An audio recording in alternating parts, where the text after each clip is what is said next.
असे सांगणाऱ्या बाबासाहेबांनी नेहमी देशाला प्राधान्य दिले. स्त्रियांना परंपरेने नाकारलेले विविध 7 हक्क बाबासाहेबांनी कायदा मंत्री असताना 21 सप्टेंबर 1951 रोजी हिंदू कोड बिलाच्या माध्यमाद्वारे मांडले आणि बिल नामंजूर झाल्याने स्त्री हक्कासाठी आपल्या मंत्रीपदाचा राजीनामा देणारे बाबासाहेब हे स्त्री मुक्तीचे पुरस्कर्तेही होते. बाबासाहेब आंबेडकर हे जागतिक दर्जाचे अर्थशास्त्रज्ञही होते. त्यांनी लिहिलेल्या प्रॉब्लेम ऑफ रुपी या ग्रंथातून प्रेरणा घेऊन 1935 साली भारतीय रिझर्व्ह बँकेची स्थापना झाली. तसेच परदेशात अर्थशास्त्रात PhD मिळवणारे ते पहिले भारतीय होते.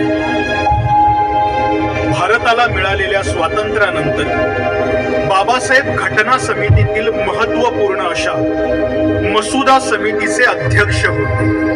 त्यांनी तब्बल 2 वर्ष 11 महिने 18 दिवसांच्या प्रदीर्घ अभ्यास आणि संशोधनातून स्वातंत्र्य, समता, बंधुता आणि सामाजिक न्याय यावर आधारित सर्वसमावेशक असे संविधान भारताला दिले.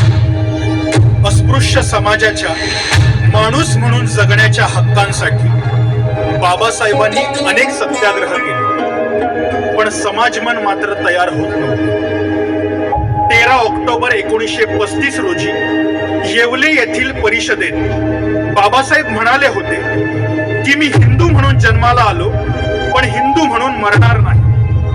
पुढे तब्बल 21 वर्षांनी त्यांनी धर्मांतराचा निर्णय घेतला आणि विविध धर्मांचा अभ्यास करून स्वातंत्र्य, समता, बंधुता यावर आधारलेल्या आणि भारत भूमीत उदयास आलेल्या बौद्ध धम्माचा स्वीकार करायचे ठरवले.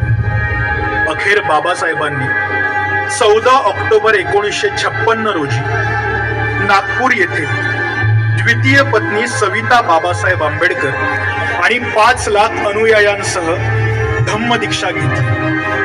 बाबासाहेबांनी संपूर्ण जीवनात शिक्षणाचे महत्त्व समाजाला सांगितले. ते स्वतःही शिकले व समाजातल्या प्रत्येकाने शिकावे अशी त्यांची इच्छा होती. पुढे या त्यांच्या जीवन कार्यासाठी त्यांच्या महापरिनिर्वाणानंतर 1990 साली भारत सरकारने त्यांना भारतरत्न या सर्वोच्च नागरी पुरस्काराने गौरविले.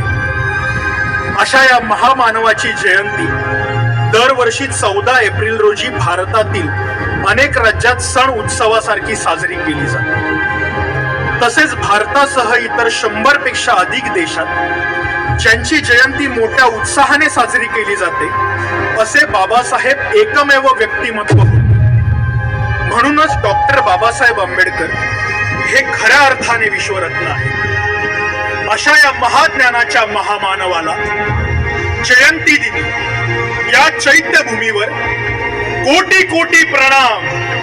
नमो बुद्धाय. जय भीम, जय भीम, जय भीम.